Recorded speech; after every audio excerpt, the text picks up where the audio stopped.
Viva, boa noite. Como estão aí em casa? Desculpem lá ter entrado desta forma em vossas casas, mas vocês não podem, de maneira nenhuma, ficar sentados a ouvir outro programa. Vamos lá ouvir o Saúde à Mesa, mais 50 minutos de tema interessante, desta vez um tema difícil, de situações complicadas. E temos ao nosso lado direito o chefe Manuel, que faz as suas delícias na comida, do restaurante que para mim é um dos melhores restaurantes da Madeira, o Clássico, e à minha esquerda o Dr. Sérgio Henriques, psiquiatra da nossa terra, para além de amigo pessoal e pertence à minha lista de trabalho da Ordem, tem a habilidade de ter aceito o convite para falar sobre uma coisa muito difícil, duas coisas aliás, ou se é uma ou duas, depois logo se vai falando ao longo do programa, que é a bulimia e a anorexia nervosa, definidas, consoante a gente esteve a conversar, como anomalias da relação comportamental com a alimentação, digamos assim. Eu começaria por ti, Manuel. Porquê que foste tão difícil? Explica-me. Caramba, pá, amigos há tanto tempo e de repente foi preciso quase 2 meses de negociação. Pá, e a primeira vez que ele me falou nisto, eu disse, pelo amor de Deus, pensa-me outra coisa, menos para ver aqui, e fez-me um segredo que não consegui desviar. Eu achei piada e não podia perder a oportunidade de eu ter aqui, porque ele, para além de um profissional exemplar em termos da sua cozinha, é um amigo e tem sempre a piada fina, aquela conversa que a gente faz depois do jantar e ele vem se sentar e fala um bocadinho e manda cada piada tradicional que a gente fica logo de cair ao chão. Sérgio, e tu? O que é que tu achaste da primeira vez que eu te falei falar sobre estes temas? Achaste que eu não estava bom da cabeça? Sem dúvida um desafio. Sim. Poder falar sobre doenças mentais num programa destes não é fácil. Portanto, o objetivo deste programa, como a gente já tinha conversado, ao fim e ao cabo é de uma forma simples, com mensagens simples, objetivas e fáceis de transmitir, passar às pessoas lá em casa o que é que a gente pensa, neste caso concreto, acerca dessa uma ou duas doenças, em que isso pode afetar o ambiente familiar e o que é que significa. E, por outro lado, conversarmos sobre a boa cozinha. Aliás, o Manel, há bocadinho estava eu a dizer, que ele diz que eu não sou eu que trato a doença, coisíssima nenhuma, a saúde. Eu trato a doença, coitado de mim, sou o fiscal da doença. E ele é que é o gajo que trata da saúde e tem toda a razão. De facto, a pessoa com saúde não vai ao médico, digamos assim, vai ao restaurante e comer bem. Sérgio, o que é que tu achas então desta dicotomia, se é que existe, entre a bulimia e a anorexia nervosa? São dois nomes da mesma doença? A anorexia nervosa e a bulimia estão debaixo de um grande chapéu, que são as perturbações do comportamento alimentar. No fundo, a forma como as pessoas se comportam em relação à comida. O alimento que é fundamental na nossa sociedade, não é? Se pensarmos num nível mais básico, é o substrato da nossa sobrevivência, mas no nível mais elaborado, o alimento pode ser objeto de arte. Se for feito pelo chefe Manuel, com certeza que a arte, se for eu, é sobrevivência. Mas são duas doenças que estão sobre este chapéu, perturbação do comportamento alimentar, em que, por um lado, temos a anorexia, em que há uma restrição voluntária em relação à ingesta alimentar. As pessoas não querem comer, não querem engordar, têm um medo intenso de engordar, mesmo quando estão numa situação de uma magreza extrema. Portanto, pode evoluir para situações de cacaxia e morte. Sim, eventualmente morte, sim. De complicações do prolongar ao longo do tempo de ao fim e ao cabo vai faltando nutrientes importantes e a pessoa vai ficando caquética e o risco de morte existe. Sim. Então, é uma doença esporádica que passa com medicação ou é uma doença com características crónicas que pode persistir em termos de futuro? É uma doença que, em média, sabe-se pelos estudos, tem um curso de cerca de 5 anos, sendo que 1/3 pode evoluir para a cronicidade, pode durar uma vida inteira. Em 2/3 dos casos, felizmente, pode ter um bom prognóstico. No entanto, também é uma coisa que alerto, é uma doença que não é facilmente diagnosticada. Estima-se que 50% das senhoras, e digo senhoras porque é muito mais prevalente nas senhoras, que padecem de anorexia, não são diagnosticadas. Então, são situações que com frequência passam desapercebidas pela família. A anorexia não é que passe despercebido porque o estado de magreza é tal que é difícil passar despercebido. No entanto, a procura de cuidados de saúde é por outro lado ao máximo. Porque para estes doentes é algo que tem que ser, tem que ficar magros, tem que restringir, não é percepcionado como uma doença em si. E diz-me uma coisa, o tardio diagnóstico também é ou não, uma forma da família encobrir uma alteração do foro psiquiátrico que não quer vir cá para fora, para a vizinha não saber? É também uma das formas de protelar a doença? O estigma, o estigma social. O estigma existe. As doenças mentais é transversal. O estigma é transversal às doenças mentais todas. Não escapa. Infelizmente. Felizmente, desde o advento da pandemia, cada vez mais fala sobre a saúde mental, sobre as patologias do foro mental e começa a haver alguma normalização. No entanto, o impacto dessa doença, seja a nível pessoal, traz enorme sofrimento, mas também traz um enorme sofrimento a nível familiar. As refeições são essenciais para a coesão familiar. Se temos alguém que se recusa terminantemente a comer, algo na nossa cultura é inadmissível, ou como um madeirense tem que comer, passar fome em casa, não, jamais. Não pode. Culturalmente, nas nossas casas tem que haver comida. Portanto, quase se pode dizer que este ambiente de uma mesa é quase um ambiente terapêutico para uma situação dessas. Se está envolvida a família, se está envolvido o psiquiatra, o psicólogo e o nutricionista, são estes os elementos que tu achas que devem estar presentes nas decisões terapêuticas de uma situação destas? A intervenção é multidisciplinar, se quer dizer ser multidisciplinar, deve obviamente incluir o psiquiatra, o psicólogo, o nutricionista e muitas vezes a equipa também de enfermagem. Há várias vertentes para interagir. Já voltamos a ti. Manel, o que é isso de ser chefe de cozinha? Diz-me. Olha, e queria lhe dizer há pouco que não disse que era o medo de vir aqui, não a medo e não a ausência de fé. Não é? E a ter medo, a ter fé apesar do medo. De falhar, ou de que nunca Portanto, tenha andado nestas nestas coisas. Muita fé na tua profissão e naquilo que tu fazes, não é? Sim, é. Voltando, olha, um chefe de cozinha não pode ser julgado pelas aparências, porque é mais pela elegância da confecção dos seus pratos, das suas panelas, das suas comidas de conforto, e que os clientes são obrigados a voltar lá, porque não há quem faça igual para ser. E nunca me preocupei a imitar ninguém, a minha preocupação vai sempre para a minha elaboração dos meus pratos. Falando um bocadinho e fazendo a ligação, a gente também come com os olhos, o aspecto do prato é importante. Sim. Tu valorizas muito o empratamento, a fase de empratamento, e pôr na mesa, tu passa debaixo da tua vista praticamente todos os pratos que saem da tua cozinha. Sim, geralmente eu não digo que não tenho uma cozinha, tenho um laboratório.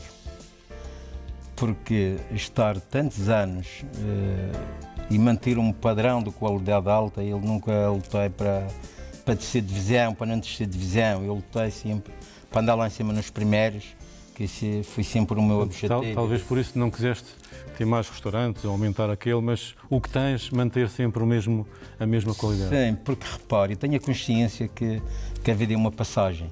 Embora eu trabalhe muito e faço o que amo e amo o que faço, a vida é uma passagem e nós não vamos nada daqui. Tudo o que nós temos fica aqui e prontos, não se pode levar, não se pode transportar nada desse. Às vezes é preferível a gente deixar saudades no coração de alguém. Ou Manel, posso então, e devo concluir, que devemos, enquanto cá estamos, aproveitar a vida ao máximo. É aproveitar ao máximo, mas fazendo aquilo que nós gostamos de fazer. Claro. O meu avô dizia: se não queres trabalhar, fazes o que gostas. E eu optei por trabalhar.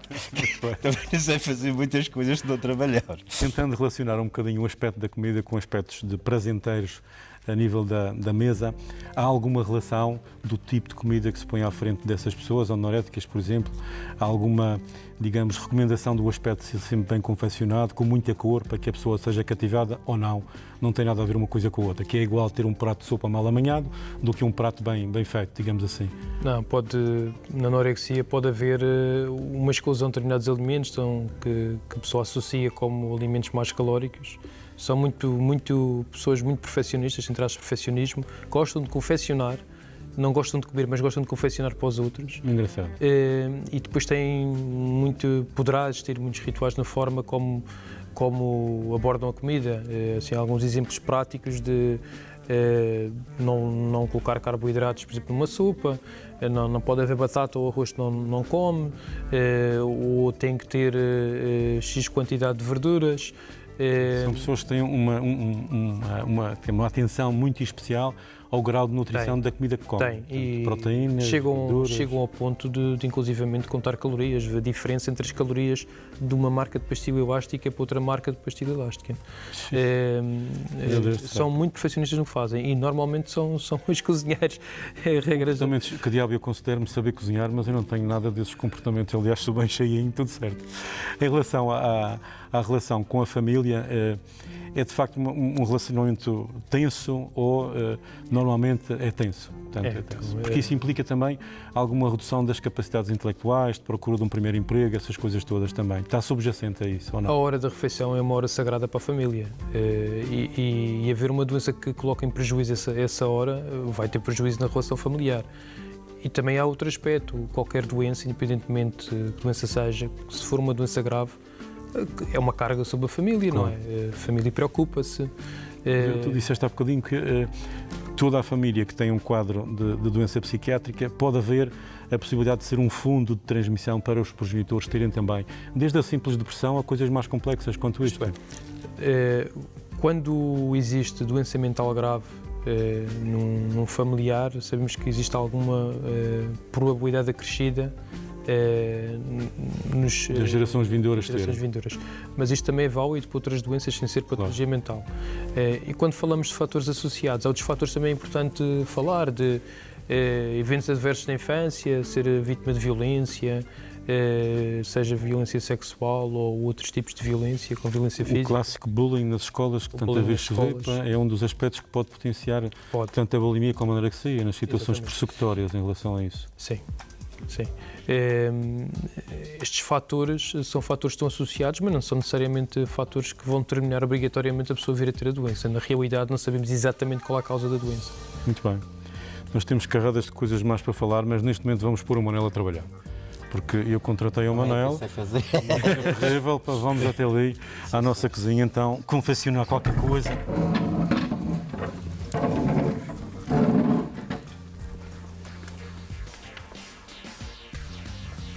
Manel, eu disse-te para trazer cor e tu cumpriste. Fica deste lado. Eu disse-te para trazer cor e tu cumpriste. Tens aqui cor e cheiro. Meu Deus do céu, estas uvas americanas penso que não vão chegar ao fim do programa, Manel. Então diz-me lá o que é que tu trouxeste para nós. Tens umas coisas para aí escondidas que é para a gente consumir depois, hoje vai ser um bocadinho de festa, mas entretanto o que é que vais fazer agora para nós, assim, em primeira apanha? E tenho aqui, trouxe uns folhetos de abrótia, frescos, como podem... Eu acho que eu gosto de fazer mais com esta receita, é a abrótia. Todo o peixe branco, e não aconselho fazer...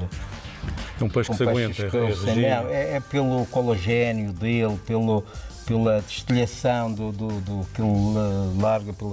E este e podia juntar aqui tanta coisa, mas eu vou fazer a minha cozinha na sua simplicidade, tal o quanto eu sei. Exatamente. E este é uma delícia E quando ouço falar assim, eu fico irritado, porque eu tantas vezes me tenho oferecido para fazer estágios na cozinha dele. E ele pôr simplesmente vira-se para mim, cada um faz o que sabe. E eu estou rabinho entre as pernas. Não tem tempo como e anda depressa, porque trabalha muito. Tudo certo. E as férias não é para trabalhar. É verdade. Bem, e vou ver se... Manel, tu na tua equipa de trabalho, e que tu tens a trabalhar contigo, tu incutes coisas formativas de como servir... Eu já formei muita gente.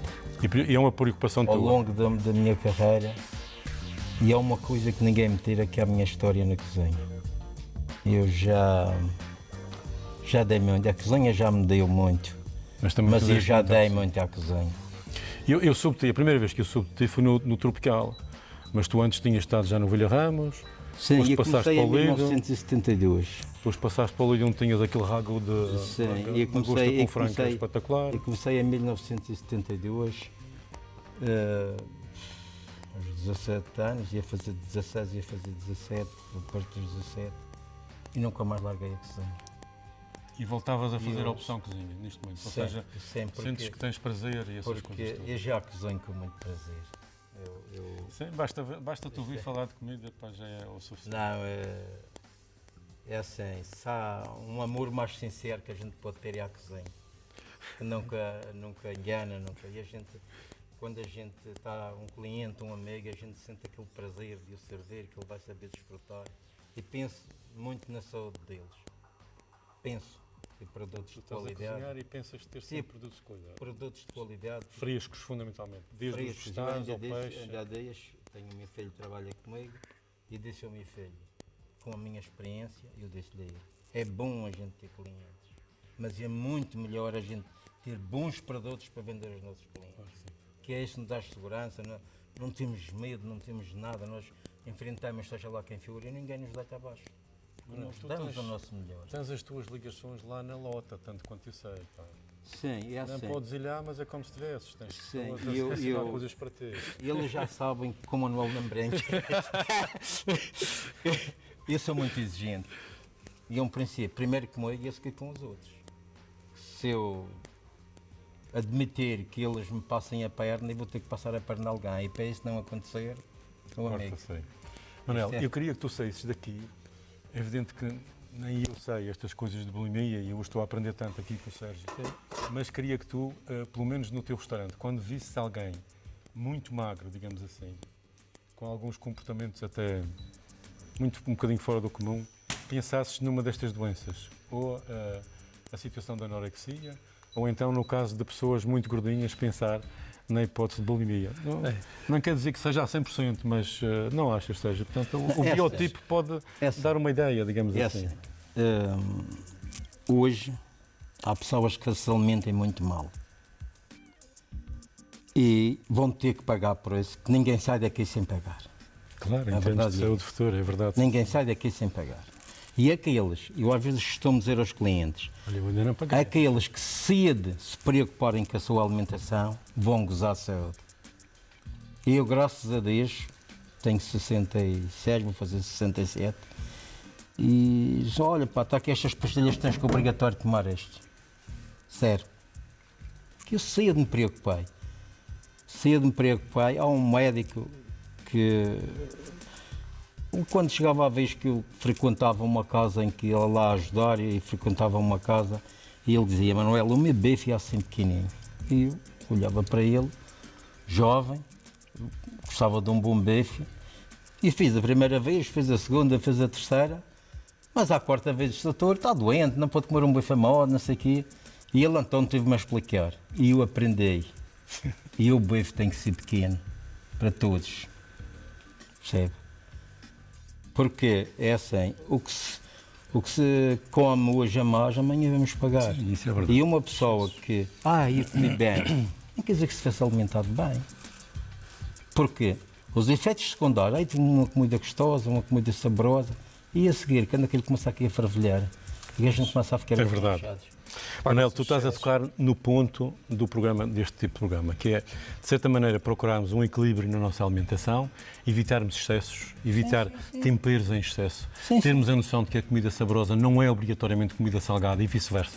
Comida saudável não é comida assim saborosa, digamos, e que é possível atingir um equilíbrio de qualidade e de prazer naquilo que se come. É um aspecto importante. Sabe, eu posso lhe dizer isto, por a minha experiência, que este programa, se as pessoas quiserem tirar lições, podem tirar, que não há nada que esteja em comunhão do que é a alimentação e a nossa saúde. Sérgio, diz-me uma coisa, enquadrado nisto que o chefe Manuel está a dizer, cor, qualidade, frescura, desde o peixe à carne, aos alimentos, é verdade que a vista também come e o gosto também.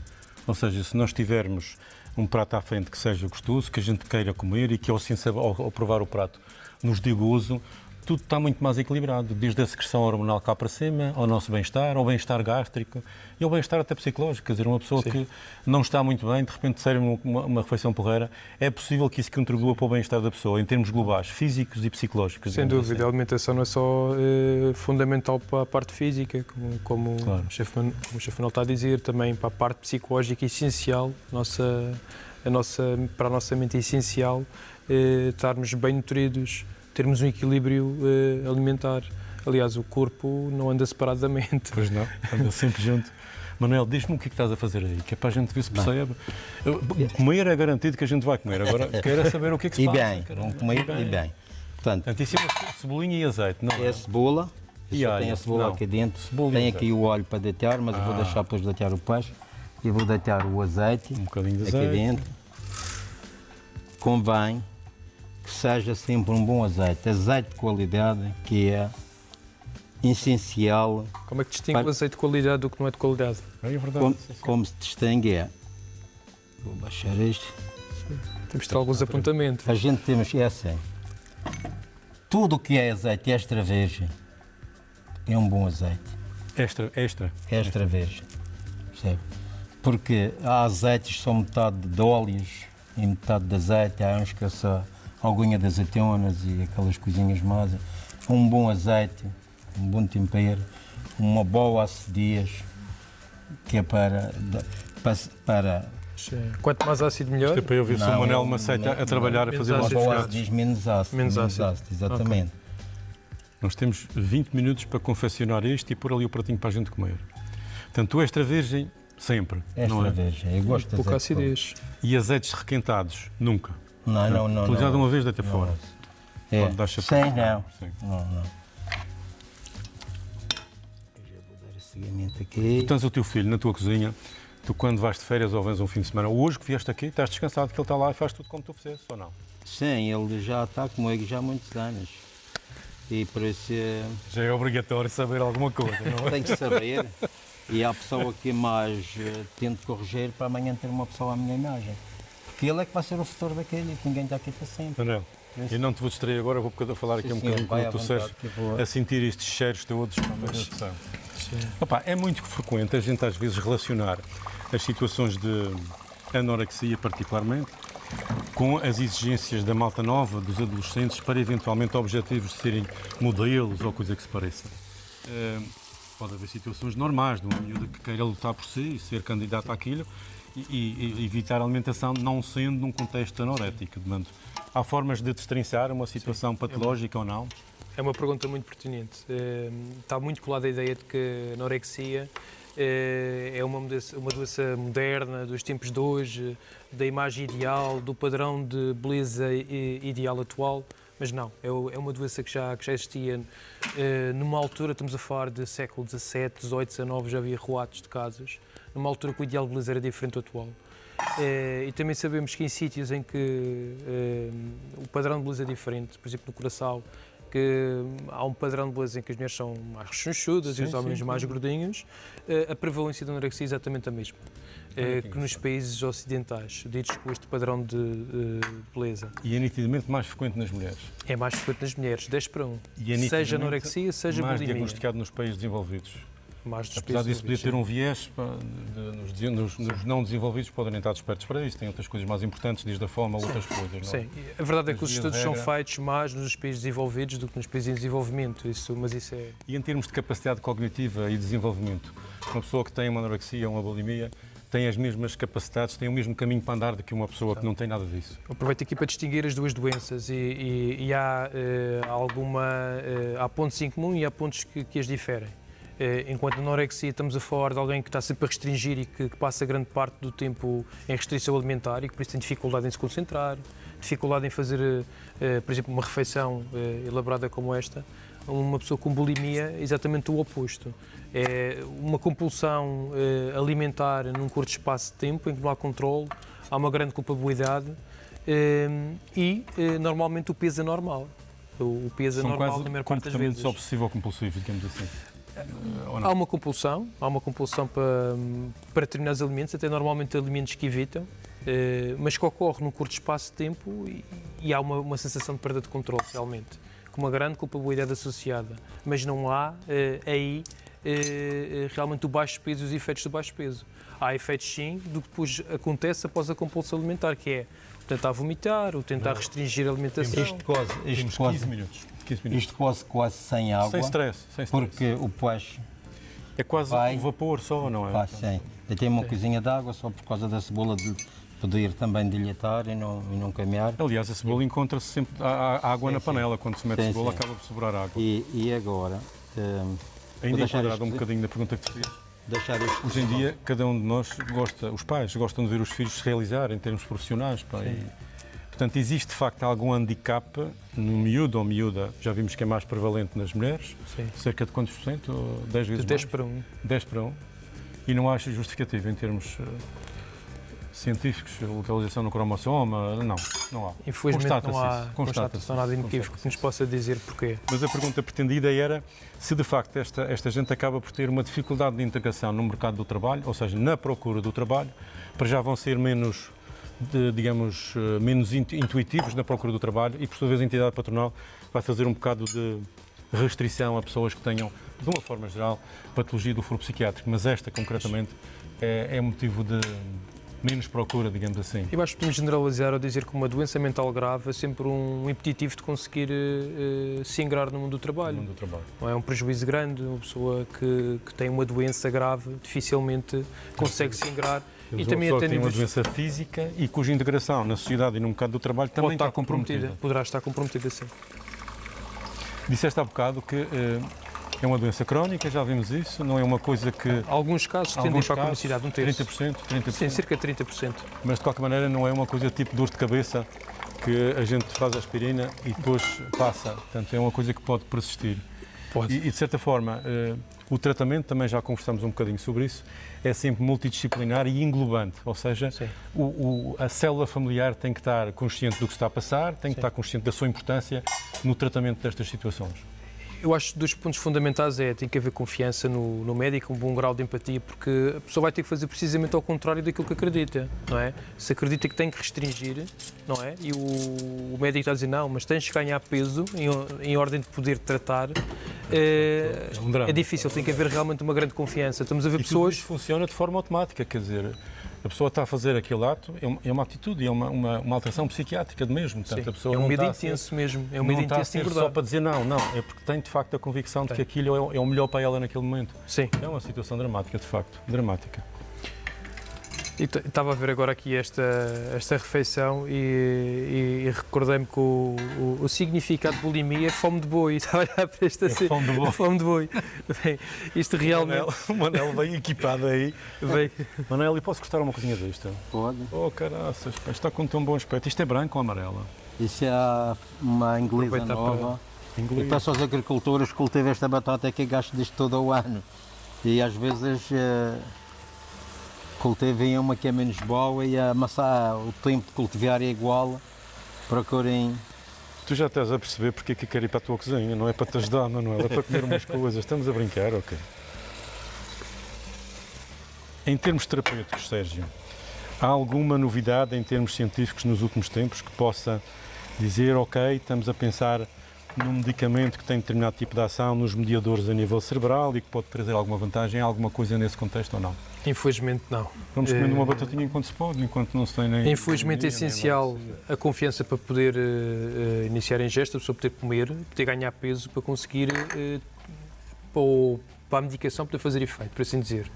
Uma pessoa com muito baixo peso está mais suscetível aos efeitos adversos da medicação, além de complicações graves da doença, como é óbvio, mas para a medicação fazer algum efeito, terá que ter mais peso, ter um peso normal. Nutricional. Portanto, quanto mais baixo a família ou o médico for detectar a situação em pior estado, maior a dificuldade em recuperar uma pessoa destas. Quanto maior a magreza, poderá ser mais difícil de recuperação, sem dúvida. Sim. É correto dizer, de certa forma, que estas pessoas têm uma deturpação da sua imagem, digamos assim. Na anorexia existe uma deturpação da autoimagem e é mais marcada do que na bulimia. Na bulimia as pessoas têm percepção se são magras, se estão gordas, têm essa percepção. Na anorexia não. Quanto mais magras estão, até poderão ter uma percepção que estão gordas. E isso distingue-as nesse aspecto. Apesar das pessoas com bulimia também poderem ter uma baixa autoestima e achar que determinadas partes do corpo não estão em conformidade com aquilo que gostariam que tivesse. Achas que tem vantagem, à semelhança de outras doenças, não do foro psicológico ou psiquiátrico, mas funcional, na criação de centros de apoio, unidades de apoio à doença diabética ou coisa que se pareça, sei lá. Existe alguma vantagem em termos informativos para as famílias que eventualmente tenham suspeitas e não queiram conversar abertamente para se informarem em sites com alguma, digamos... Sim. Eu acho que o literacia em saúde é fundamental, então o literacia em saúde mental é escasso e devia existir mais. Daí agradeço até a oportunidade de vir aqui ao programa falar sobre duas doenças mentais. Eu que agradeço a tua disponibilidade. Obrigado. Isto aqui ninguém passa fome, atenção, pá. Muito menos com o Manel à mesa, pelo amor de Deus. Relativamente à intervenção, há um benefício de haver sítios em que realmente há vários especialistas na matéria que se dedicam só àquilo, centros... É uma forma de informar de forma mais combinada, digamos assim, mais global. Sim. Informar e tratar. E uma vez diagnosticado uma coisa dessas, é sempre o objetivo. Quem é que diagnostica, numa primeira fase, essas coisas? São vocês, psiquiatras? Ou... Os psiquiatras, os psicólogos, quando a primeira ir aos contactos de cuidados de saúde são os psicólogos, ou até mesmo o nutricionista, pode-se deparar com uma situação. Os três polos de diagnóstico, digamos assim.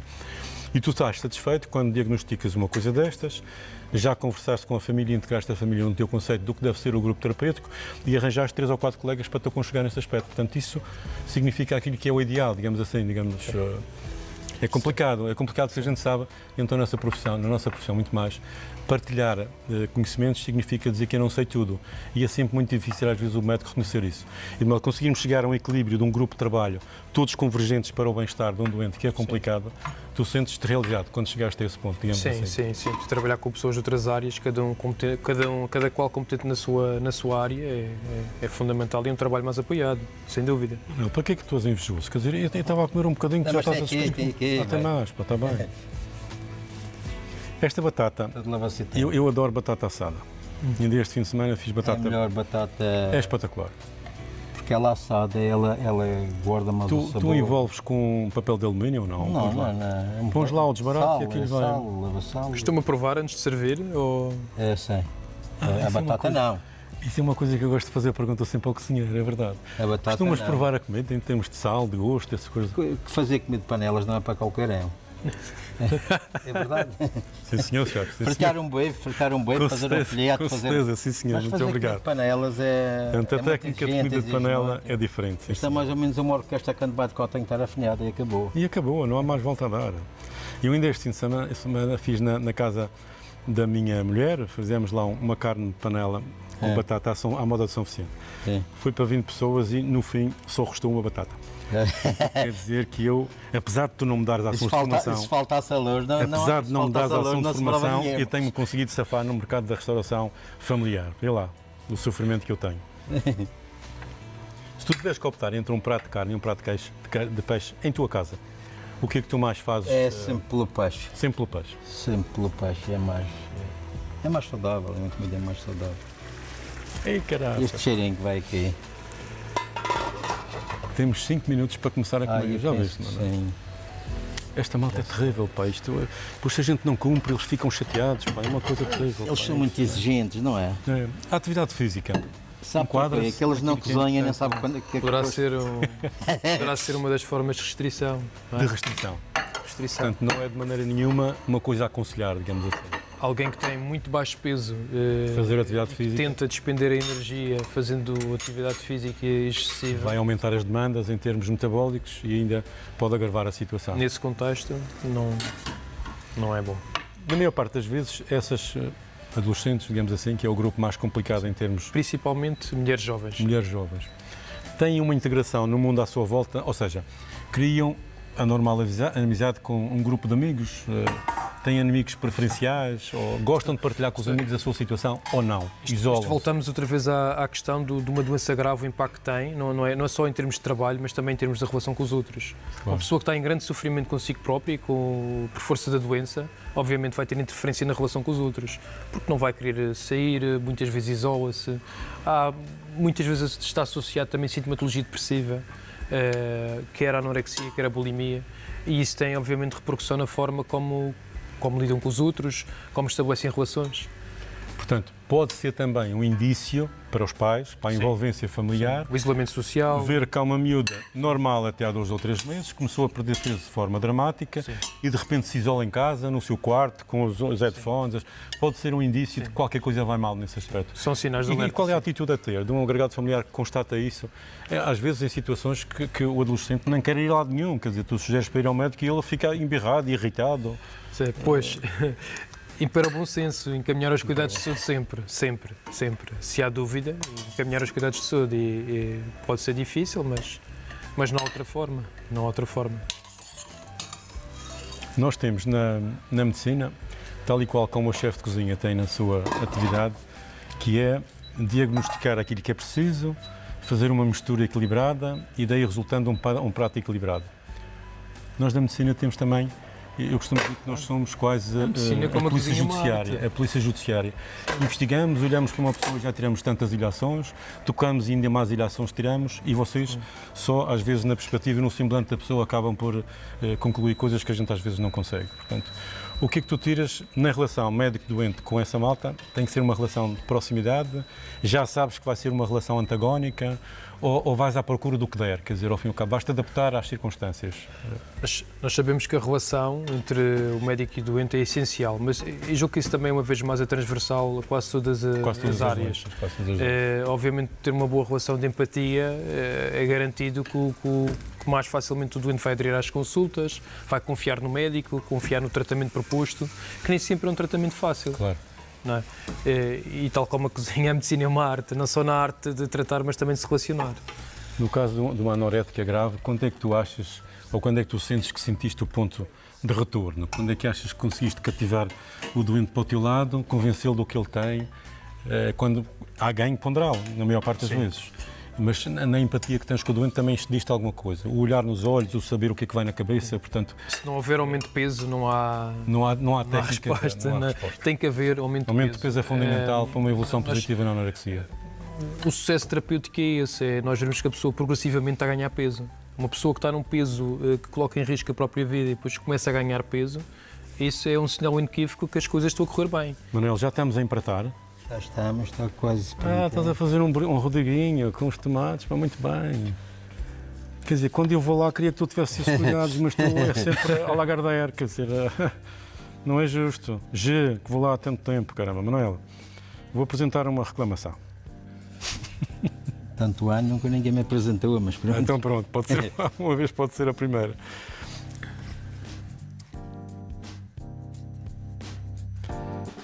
Em tua casa, Manel, quando tu estás em casa, quem manda sempre a mulher, a gente já sabe disso. Isso. Mas quem costuma cozinhar és tu ou a mulher? Não, é a minha mulher. Sim, porque eu ensinei ela a cozinhar e a desfruto dos cozinhados que ela faz. Chegas a casa, sentas-te, perna trocada, televisão e tal. Vais ter agora mais um motivo para estar sentadinho a ver este programa, pá, tu vais ver. Prontos. Já temos aí os 3 pratos, então vamos ali para a mesa. Vamos deixar arrefecer um bocadinho. Cada um leva o seu ou não? Qual é o que tem mais? Espera aí. Ok. Pode ser isso. Muito obrigado. Obrigado.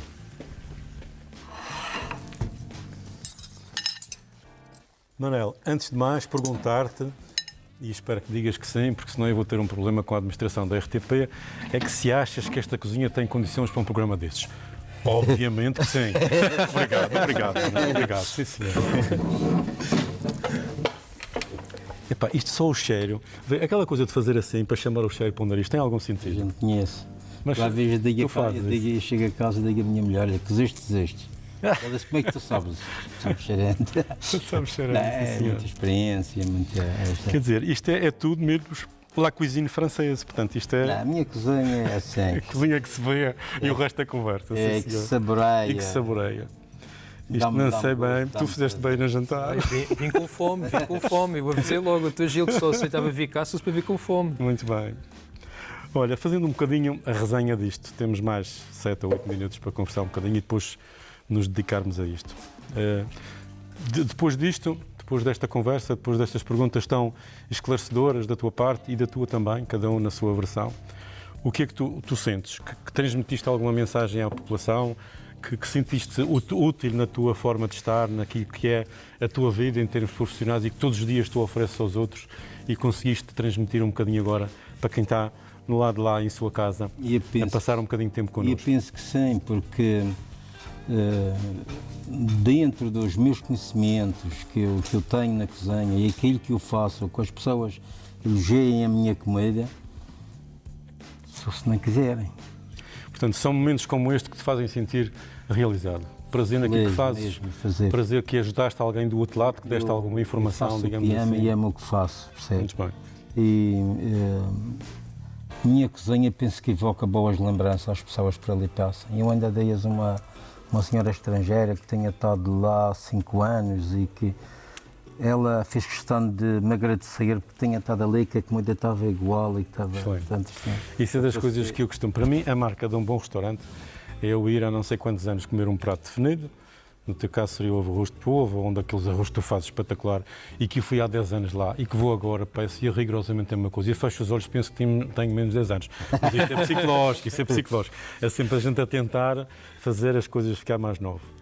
Sérgio, o que é que achas da utilidade disto? Achas que esta nossa conversa, sem grandes primores técnicos, conseguir transferir para o lado de lá alguma informação básica, alguma coisa sem alarmismos, mas com os pés no chão, a dizer efetivamente o que é que se pode oferecer numa situação tão dramática como essa? Portanto, achas que... Alertar para a existência das doenças é fundamental, as pessoas só reconhecem aquilo que conhecem.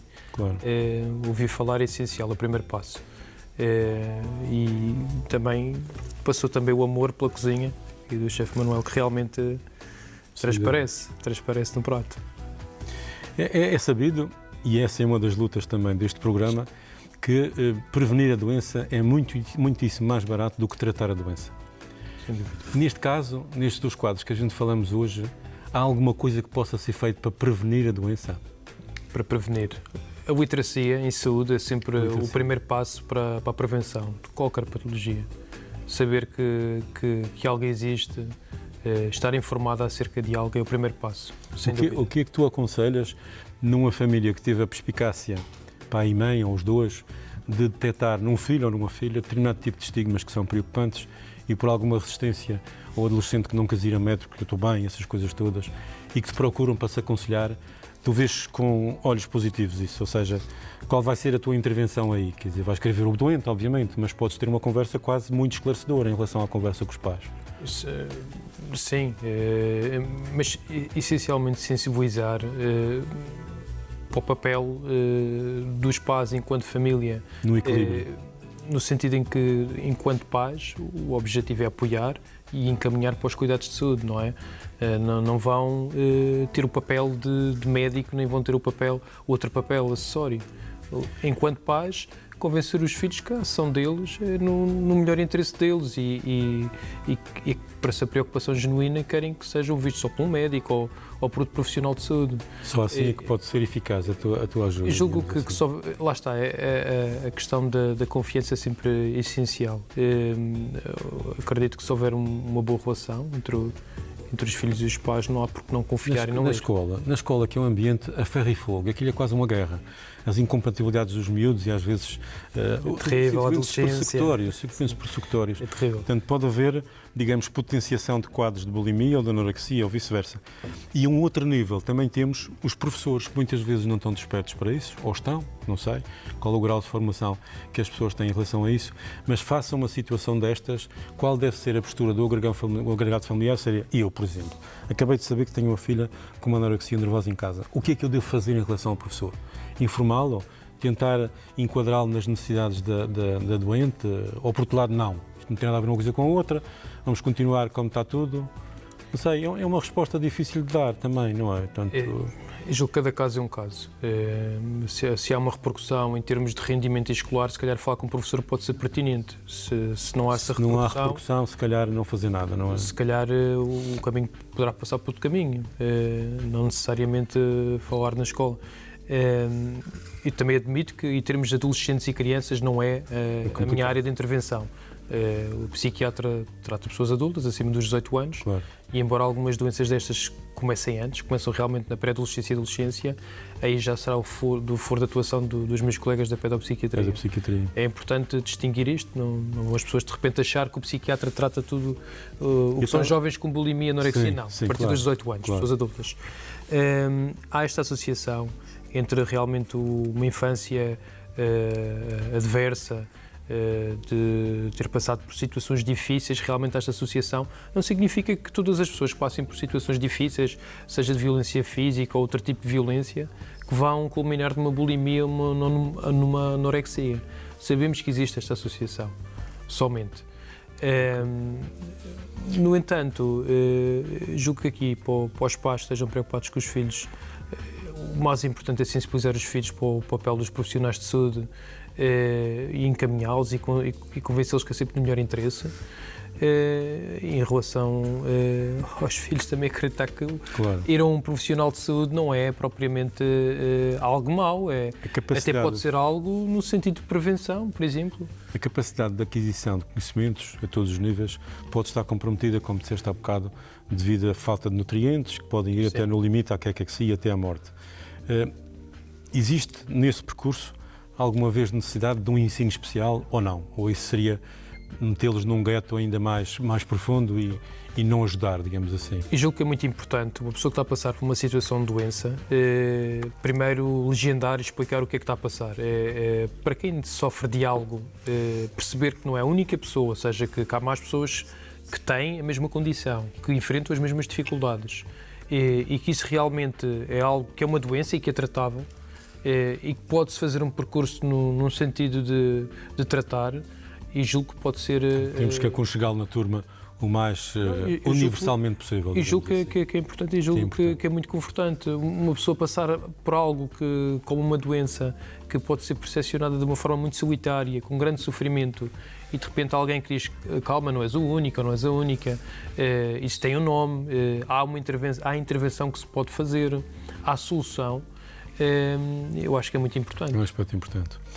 Manuel, tu tens se ingrado na vida calma e serenamente, com a tua personalidade calma, serena, sem grandes espalhafatos, digamos assim. Sim. Mas ainda assim, alguém via em ti mérito suficiente para te dar uma medalha de mérito. Quem foi esse rapazinho e em que circunstâncias? Diz-me lá. Quero agradecer à Vossa Excelência do Sr. Presidente do Governo Regional, Miguel Albuquerque, que me veio-me valor e eu, em princípio, quando me telefonar, eu pensei, deve ser alguma brincadeira. Porque às vezes há meninos que gostam de brincar. E eu não levei a coisa a sério. E eu pensei que ele foi tão rápido que eu não desfrutei de um momento. Porque, olha, quinta-feira, sábado, não sei o quê, o Presidente vai-te entregar uma medalha, mas eu fico grato. Foi um sentimento de satisfação, de gratificação por um trabalho cumprido. Eu fico grato porque eu digo que quando nós trabalhamos honestamente e honradamente, está sempre alguém a ver. Claro. Quando a gente não temos aquela coisinha de fugir ou de se afastar, alguém está a ver. E eu que não o esperava para nada, sim. Fico muito grato ao Sr. Presidente por reconhecer. A sabedoria popular diz, esse alguém a ver, a sabedoria popular diz que Deus vê tudo, e é verdade, sim, quer dizer, mesmo que a gente não queira, acaba por ter sempre um rabinho à vista de qualquer coisa. Tu tens recebido, para além disso, dessa medalha, tens recebido personalidades naquela casa, é presidentes, é primeiros-ministros, é o Gil Bebiano do Orier, que sabes quem é. Sim. É uma festa, de facto. O que é que tu achas que é diferente isso? É pela qualidade das coisas, pela tua forma de receber? Quando a gente é um trabalho realizado que nós sentimos, claro que não ficamos em bicos de pé, foi mais clientes, mas é bom a gente ver-los procurar, que é sinal que nós temos qualidade. Ora bem, eu vou desafiar os meus companheiros de mesa para que lá em casa fiquem com o nosso ar de satisfação quando a gente provar isto. Vamos parar um bocadinho de conversar e vamos provar os vários ingredientes para ver se o Manuel tem razão ou não. Eu vou começar pelo peixinho, isto está espetacular. Durinho, como mandam as regras. Eu gosto de fazer com esta... Isto é muito simples. Podia levar e o vapor, cebola e azeite, alho e vinho branco. O vinho branco só na hora de que a pessoa vai fervilhar, vai desalcoolizar. No fim, sim, um bocadinho de vinho branco. Vai para tapar, para desalcoolizar. E isto é das coisas mais saudáveis que se pode comer. Pronto, em televisão tudo passa depressa. Isto vai passar depressa, de certeza. Vai passar. E vou interromper um bocadinho a nossa conversa, porque estamos a chegar ao fim do programa.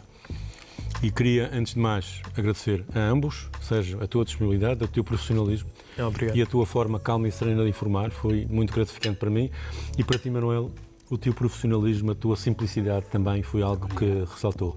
Garanto-vos que eu aprendi e espero que lá em casa também vocês tenham aprendido. Espero que tenham dado por bem gasto o vosso tempo. Não se veem livres de nós. temos pelo menos mais 3 programas para gravar e serão chamados de novo a assistir Saúde à Mesa, de uma forma calma, serena, com a nossa habitual tentativa de informação de quem está desse lado, de coisas básicas para evitar a doença, para prevenir a doença e dessa forma ser mais saudável. Diz o Manuel, e eu vou parafraseá-lo, que de facto ele é que trata da saúde, porque a gente trata da doença e é verdade. Portanto, os chefes de cozinha são fundamentais. Agradeço também a todo o manancial de pessoas que está do lado de trás das câmaras na sua colaboração. Muito obrigado. Até daqui a uma semana. Obrigadíssimo. Vamos tentar provar um bocadinho mais este então.